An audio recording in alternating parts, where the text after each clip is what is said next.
Is Shane Wright still the consensus top overall pick in the 2022 NHL Draft? Maybe not. Gabe Foley of Recruit Scouting stops by to talk about the top 5 in the NHL Draft, plus some names for Wild fans to keep an eye on as we draw closer to the NHL Draft. All that and more today on Locked on Wild.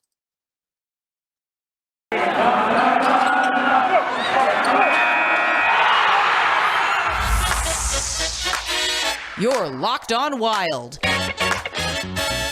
your daily podcast on the Minnesota Wild, part of the Locked On Podcast Network, your team every day.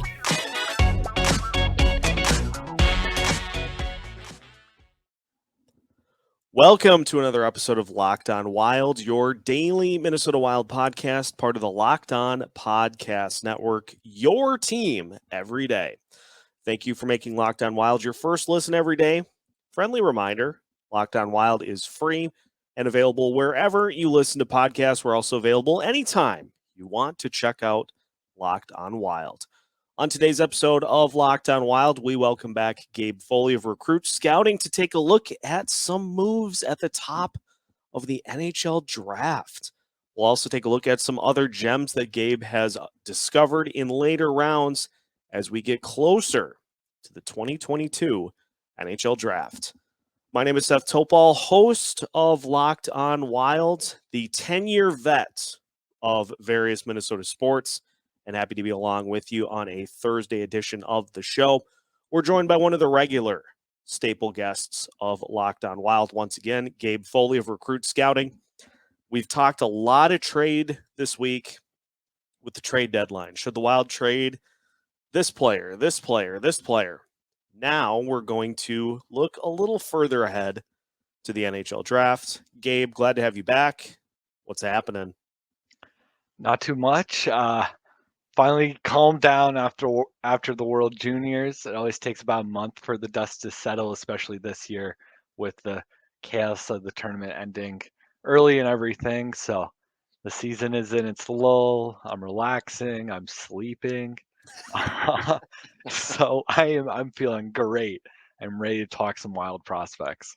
Minnesota Vikings season has ended, so that stress Always is a stress on. off the shoulders. Think Mike Zimmer's fired. I don't have to stay up at night having nightmares about him anymore. Yeah, for fans that didn't know, and we won't get into it. Gabe is a Vikings fan, like myself. So we spent the better part of this entire season on a journey through the 7-9 mess, 8-9. They added the game, and so hopefully some better times ahead for the Minnesota Vikings. But I wanted to start by giving you a nice little tip of the cap because there was some news at the top of the NHL draft board that the maybe consensus number 1 overall pick, Shane Wright, might not be there anymore. I say this because nationally that is starting to pick up some steam. We, though, were talking about this last year. So congratulations for leading the pack in that regard. What's going on with Shane Wright? Yeah, I appreciate the congrats. Leave it to Gabe Foley to be the one to drape pessimism over the OHL. I think that's my best trait. Yeah. So I'll say it right out of the gates. This is not something I've made public yet. And it's looking like it will be made official here shortly with my next ranking update. Shane Wright's not my number 1 anymore. He's the number 2 prospect in my rankings right now. And it's because Shane Wright, quite frankly, has not really done a thing to warrant that number 1 spot this season. And speaking with scouts around the OHL, coaches, assistant coaches, families, really anyone I can get in contact with, there's a shared sentiment that it looks like he took the summer off, or maybe I don't know, trained in the wrong way or something. He is slower with his play, slower with his decision making, looks a lot more nervous than he ever has before, which it's so strange to cast the word nervous onto a player that a few years ago was lauded as a generational talent. But really, Shane Wright has plays where he throws the puck blindly behind him and turns it over, or gets pressured and with the puck into open ice only for it to get turned over. He's not attacking the danger areas of the ice like you'd expect him to. He's not developing and growing this season like you'd expect a number one overall pick, especially a locked in number one overall pick too. And so I'll say this much. That's still an incredibly, extremely sensitive topic. The Shane Wright truthers are very much Shane Wright truthers now. I think his struggles have only empowered them more. And so it's a touchy field in the prospect world to talk about Shane Wright in any capacity, much less talking down on him. But frankly, you look at how he's played, you look at the numbers, you look at the detailed, in depth, advanced stats. Shane Wright's not what he should be. Now, whether that's because he had a bad summer, didn't train the way he should, maybe he's out of shape, something like that, maybe he gets back to it. And if he does, he's an elite scorer who a lot of scouts are comparing to Steven Stamkos stylistically. And, I'd love to have a Steven Stamkos on my team. But yeah, Shane Wright, we talked about it a bit ago.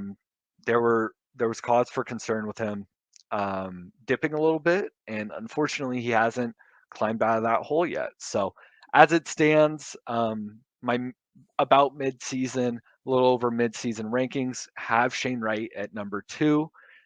He of course has all the opportunity in the world to earn that number 1 spot back, but I think there's a common consensus among public scouts and private scouts. I've heard some crazy things from some OHL scouts and NHL scouts that I cannot share here. But you think I'm being pessimistic about him? Some of them are crazy. Whoa. But yeah, there's a common thinking that the number 1 pick is up in the air now, and Shane Wright no longer has the chokehold on it that he did even a year ago. Wow. Well, obviously that means that there is going to be a little bit of a shift in how the rest of the top 5, even the top 10, look, and so we'll dive into that a little bit and look at some of the ripple effects from Shane Wright dropping in your rankings to number 2, and just see how the rest of the puzzle pieces are kind of fitting together. We are just breaking the surface on our discussion today with Gabe Foley of Recruit Scouting. More to come. Coming up next here on Locked on Wild. BetOnline.ag would like to wish you a happy new betting year as we continue our march to the playoffs and beyond. BetOnline.ag remains the number 1 spot for all the best sports wagering action for 2022. A new year and a new updated desktop and mobile website for you to sign up. And if you do today, you receive your 50% welcome bonus on your first deposit. All you have to do is make sure you use the promo code Locked On to get things started. Everything from the NFL playoffs to college basketball, the NBA, the NHL, boxing, and UFC, they have everything you could possibly want, all the way down to your favorite Vegas casino games. So don't wait to take advantage of all the amazing offers available for 2022. BetOnline.ag is the fastest and easiest way to wager on all of your favorite sports. BetOnline.ag, where the game starts.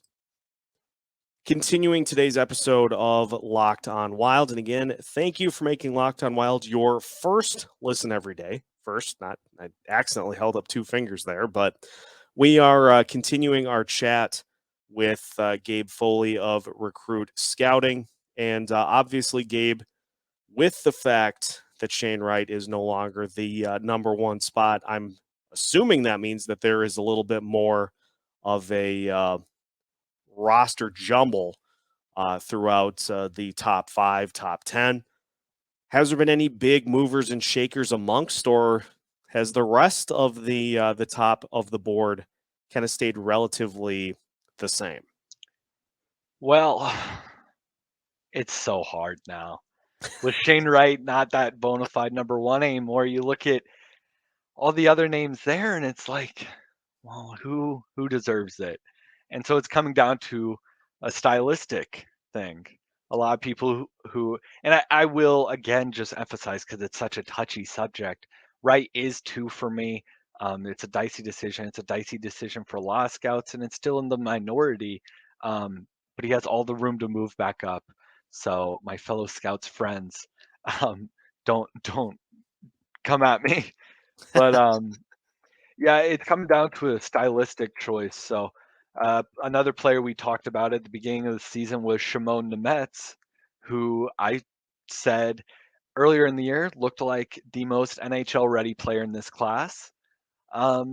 He has since played for Slovakia at the World Juniors for the extent that that tournament existed, and he made the Slovakian Olympic team, one of only 2 draft eligible players on that team. I'll take it one step further than I did earlier in the year. Shimon Nemets is not just the most NHL ready player in this class. I think he's the most NHL ready player since 2016 when we had Austin Matthews and Patrick Laine. Now, that does not mean Shimon Nemets is the next star defenseman. It just means that he's going to be in the NHL next year. He's going to make an immediate impact. There's Wow. absolutely no denying it. He's killing it in Slovakia in their men's league, which is a notoriously low-scoring league. But he's found a way to be productive, to be strong. But Shimon Nemets is number 3 for me. So we're working backwards a ways because number 1 is Logan Cooley, who I'm very mad is number 1 because so as those of you who follow me know, Logan Cooley plays for the NTDP, and the NTDP is my pride and joy. Is a league that I've been a program that I've been very close with, in a league that I've been very close with, the USHL. Even going back to my own playing career and stuff, and working with the USHL and all that jazz. But last season, about middle of last season, I was watching the U17 U.S. national team development program, and I noticed this kid was just absolutely standing out. He looked like a stud, and I watched him over and over and over. I didn't say a thing about him because I wanted to be the scout that come this time was super high on him and shocked the world by unveiling him. But unfortunately, Logan Cooley has continued to absolutely crush it, and he's taken away that opportunity from me. You can't be the one holding the secret when the secret just decides to emerge itself. So Yep. I'll say this about Logan Cooley. Hockey as a sport going through at 17, 18, 19, there's a rhythm to it, especially with the U.S. national team development program. It is a well-known rhythm of playing well in your U17 year, playing all right to start your U18 year, but dipping a little bit because you're playing tougher competition. You're playing internationally. You're potentially playing at the World Juniors like Logan Cooley did. He was the only draft eligible player to get considerable minutes. The third string goalie was also draft eligible, but he was the third string goalie. But you hit a rut. And it's in that rut that a lot of US NTDP players learn a lot about themselves and become what they become. A great example of a player who really hit that rut hard and improved for the better is Trevor Zegras, who he'll tell you himself the struggles that he faced during his time with the program. And there are a bunch of other factors there. A whole conversation about Zegras alone, but my point is there's a dance to this development. Logan Cooley's transcended the dance. He said, I'm not doing that. I don't need to do that. I'm just going to be the best player I can be every single shift, every single game. And he's doing exactly that. There's been hardly any concerns with Logan Cooley's fast paced, incredible playmaking style throughout this season. Even in the World Juniors, he was dynamic on the power play and at even strength in setting up opponent or teammates that are considerably older than him against opponents that are considerably older than him. Um, it's incredible, and I'll take it to the level of the only other players that transcend this dance are players like Jack Hughes, Austin Matthews, Patrick Kane. And now I'm not going to say that Logan Cooley's on their level because what they did in their draft year was historic. Logan Cooley hasn't dominated that much, but he's developing in the same way as them. He's developing into what could look like a star playmaking center at the NHL level. And so, for that reason, Logan Cooley has taken over my number one spot. Um, just his ability to constantly dominate plays, incredibly fun to watch. It really is. And yeah, so for that reason, Cooley's number one. Then we go to the rest of the top five, and that's a crapshoot. It really is, scout's choice at that point. Joakim Kamel is a fixture in many top fives. We had mentioned him earlier in the season. He's like a better David Perron, where he needs a good system to really set up his successes.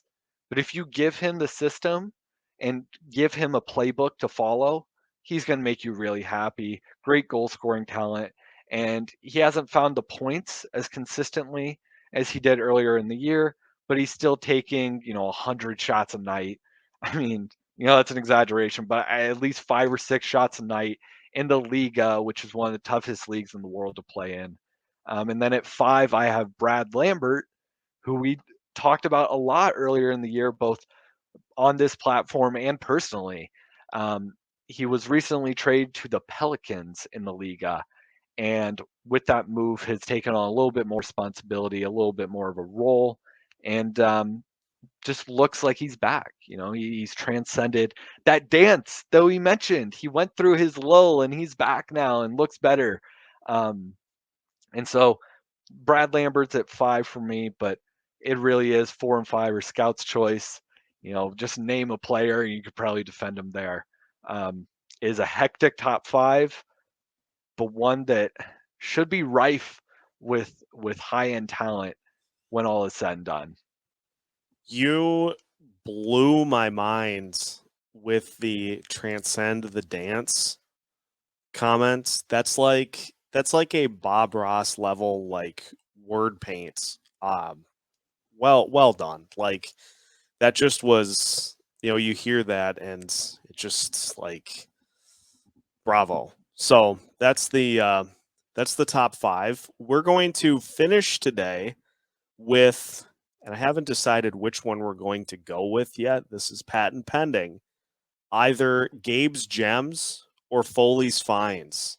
Some late round names. We'll see. We'll let Gabe decide which one we go with. But we'll finish today's episode by looking at some guys that Gabe has uncovered through his draft research that would be good fits for teams later in the draft.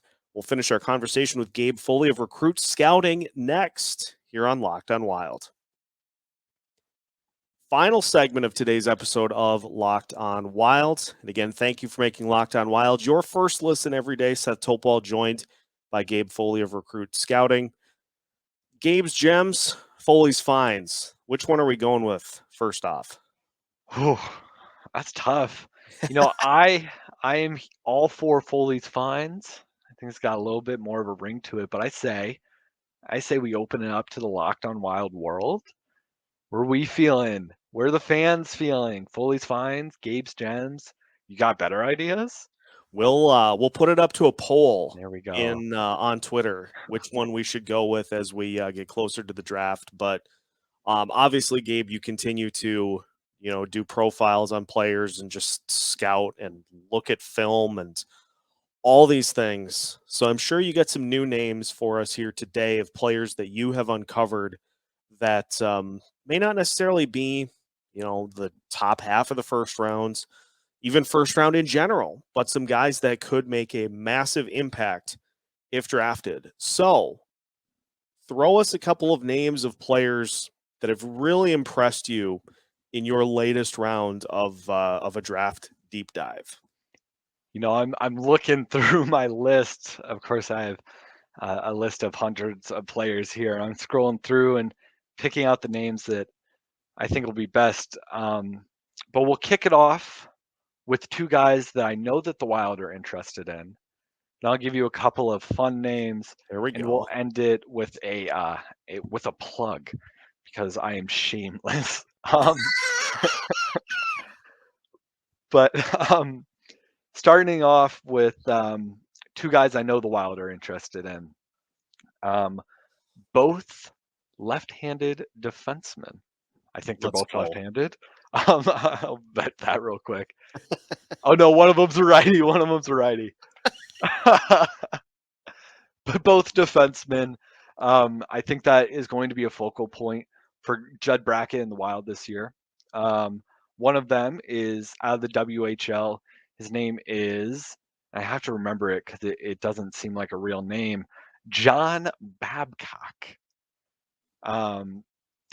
That sounds like John Doe, Jane Doe. But Yeah, John Hancock. there we go. That's what you're yeah. It is his real name.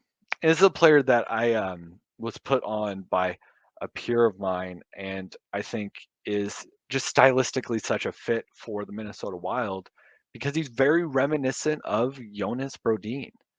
That style of starting play in your own end. We're not rushing to play offense. Why do we need to rush to play offense? The best offense is a good defense. So we're talking poise, a calm nature to his game where he can start plays from his own end, shutting down the opponent, gathering possession, and then processing, what do we do now? It's a very mature style, very reminiscent of Brodin. And a style that hasn't led to a ton of points. Babcock only has 9 points in 25 WHL games, which of course isn't jump off the page worthy, but like I said, it's because he starts play from his own end so much. And so I think stylistically he's such a fit for the Wild, and certainly a name I'm going to be hyper focused on as the draft comes around because he's going to be one of the biggest sleepers of the class. Ooh. Now we're talking about, we'll change the scope from one of the biggest sleepers to one of the biggest risers recently, which is Sam Rinsell, who is currently playing for Chaska High School, but had previously played a few games in the USHL, played at the Hlinka Gretzky Cup this summer.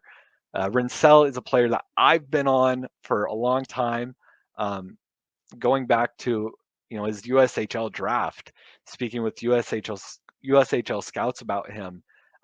They put me on early, and I've been on his hype train ever since.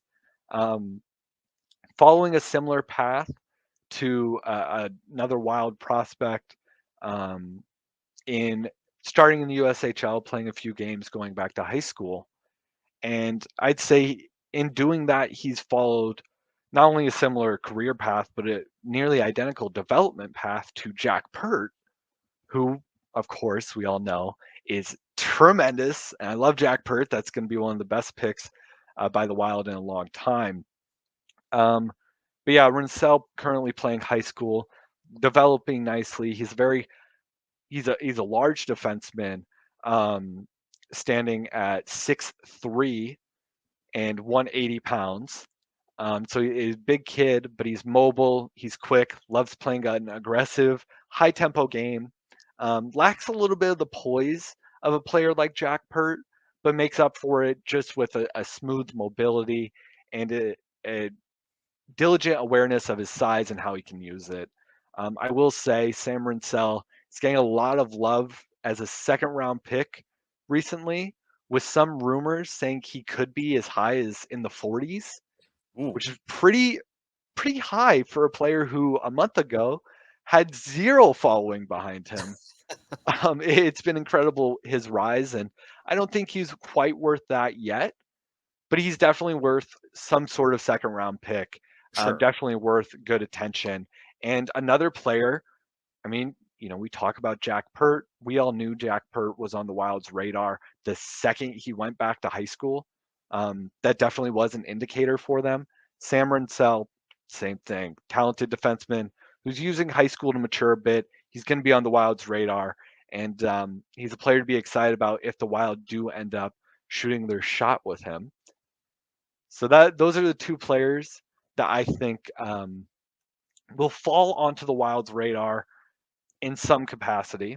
Sure. Then we have 2 other high school forwards that I think the Wild should pick up. The first because of raw talent, and the second because of the story behind him. So the first is Joey Muldowney, who is a name that I guarantee no scout outside of the Midwest has heard of.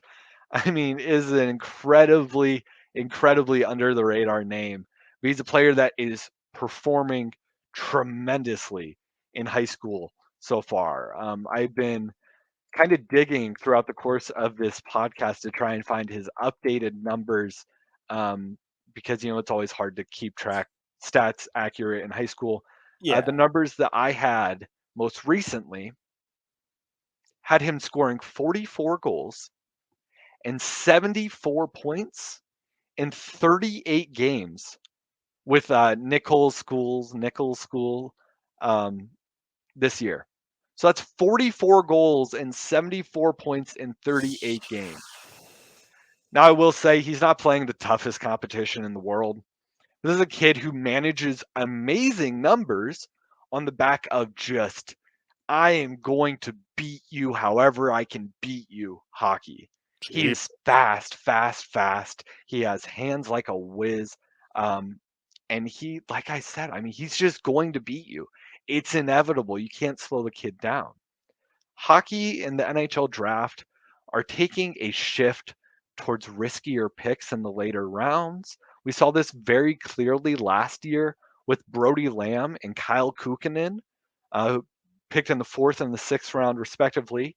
2 high school standouts who got flyers taken on him and have already started paying off. Kyle Kukkonen, 6th round pick especially, has been tremendous with the Madison Capitals of the USHL.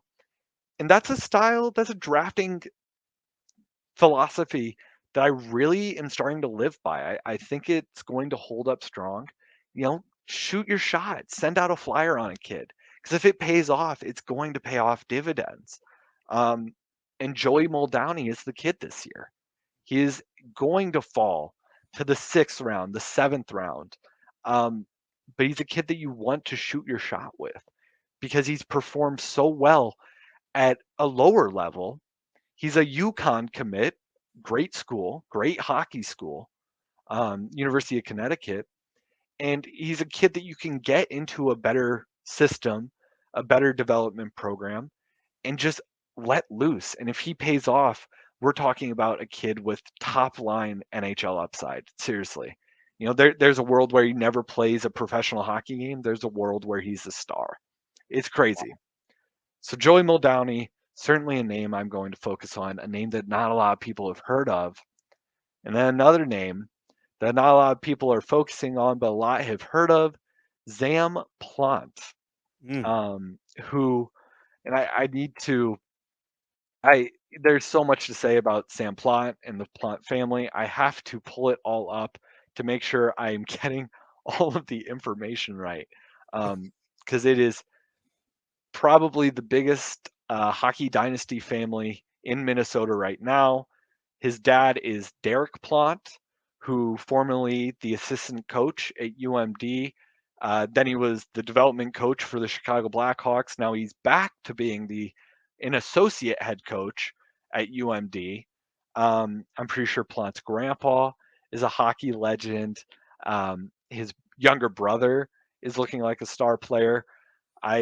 Like I said, this is the dynasty hockey family in Minnesota right now. And so it's only fitting that the kid ends up with the Minnesota Wild, right? Start by playing for Hermantown and leading them to new heights as their captain, then move on to UMD, where Zamplant's going to get top line minutes. I'm sure wear a letter. His dad's the coach. That's a pretty good indicator. And then move to the Minnesota Wild and tear it up with the Wild. It's a movie story almost, and how this kid's developing through Minnesota hockey. Plot's had his up and downs this year.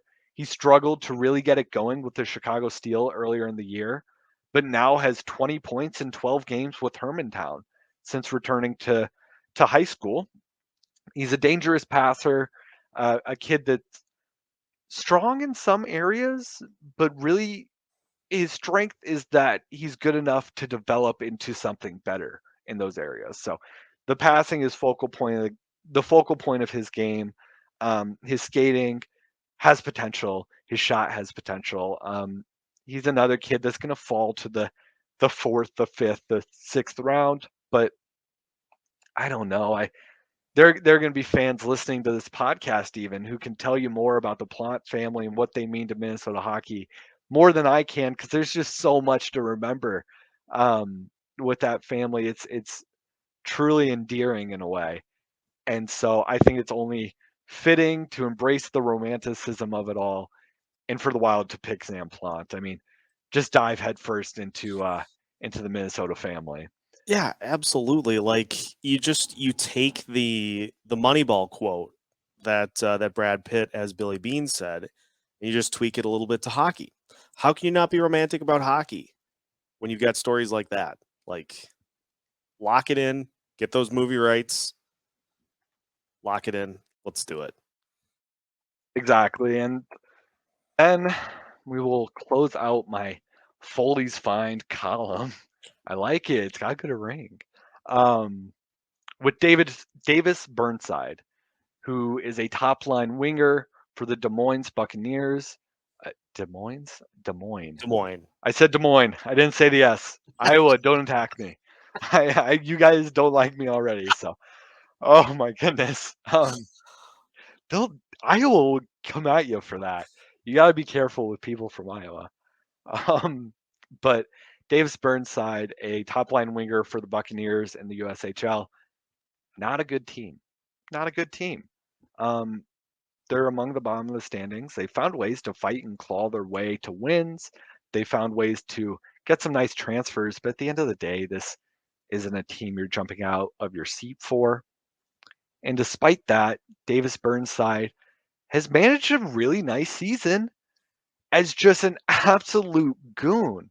He's exhausting to watch because he's always just going 110%. It doesn't matter if it's the first shift or the last shift of the game. He's going to be in the face of the opponents, shutting down their ability to move the puck at all and turning those breakups into solid scoring chances for his team. This is a player who I argued in a recent article is one of the most projectable players in the draft class this year. He has one of the safest floors because at the end of the day, it's so easy to envision him as a pro because of what he does on the defensive side of the puck. His ability to break up plays, his ability to get in the face of opponents and harass them until they're too exhausted to keep playing the shift, and then turning that into, his team dummying the other team for a minute. I mean, he's fun to watch. He's high energy. He's a player that should be in the top 100, but he won't be. He'll fall in the draft, and he'll be a great steal for some team out there. Let's hope it's the Wild for the sake of your guys' prospect pool. As a kid, the Wild, it's so fitting to talk about because we have players like Brandon Duham. Is that Duham, right? Duham. I should know that too. He played American hockey, but Brandon Duham, Connor Dewar, guys that play hockey to play hockey. They don't care if they're dead by the end of the night. They're there to give it their all. Right. Davis Burnside, same energy. And he's a good kid, good family, great work ethic.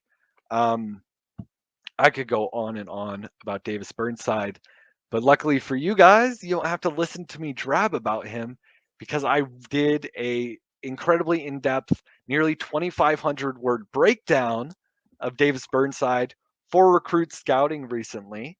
You can find that at recruitscouting.com. That's all one word, recruitscouting.com. Or on my Twitter at NHL Foley. That's at NHL FOLEY. Incredibly in depth breakdown of Davis Burnside, what makes him such a special prospect, and what makes him really unique in his ability to combine defense with offense, and how he could go from not only a kid with a safe floor, but a kid that could really impact the top six of an NHL team one day. Yeah, the comparison to War and Duhaime is there. The comparison to Joel Eriksson Ek, who started out as a defensive center. None of us thought he would reach the levels of offense that he has. Started out there and is really rapidly developed. Those comparisons are there. And so Davis Burnside, an incredibly exciting player, a good kid, a good family, has a great support network around him, and a kid that's well deserving of mentioning towards the end of this column here. Wow, that is a professional plug, my friend. That is how that is done, and we will of course link that to the shares of this episode of Locked On Wild. So make sure to check it out. And yeah, we'll zero in on that name. Foley's Finds, Gabe's Gems. Either are I think absolute gold. So we'll continue to dig our way to a lot of mining puns all of a sudden. Like we'll continue to dig our way towards the 2022 NHL draft, and we'll find some gems along the way. But continue panning the 2022 draft, digging our way through the class to find the gems. I was going to also throw in. We'll have to just wait and see how things pan out. Hey, we were on the same wavelength. Too good. Well, Gabe, thank you as always for the time. And fans of any sort of draft coverage, you are in good hands with Recruit Scouting. So make sure to check out. There we go. Gabe's work at NHL Foley. Yeah, it reverses on screen. It's annoying, so it's hard for me to find where to point. But at NHL Foley, and we'll have Gabe on several more times before we get to the NHL Draft. But that's going to do it for this episode of Locked On Wild. So now that your first listen is done, you can check out our other episode airing today on the Locked On Wild channel. Should we trade Matt Dumba or Kevin Fiala? So make sure to check that out as well. You can find Locked On Wild anywhere you listen to podcasts. We're available for free anytime you want to listen, any place you want to listen as well. Make sure to check out our social media channels, also Facebook, Twitter, YouTube, and Instagram, keeping you up to date with all things Minnesota Wild so that when your favorite team makes notable moves or news, you are covered with new episodes every Monday through Friday as part of the Locked On Podcast Network.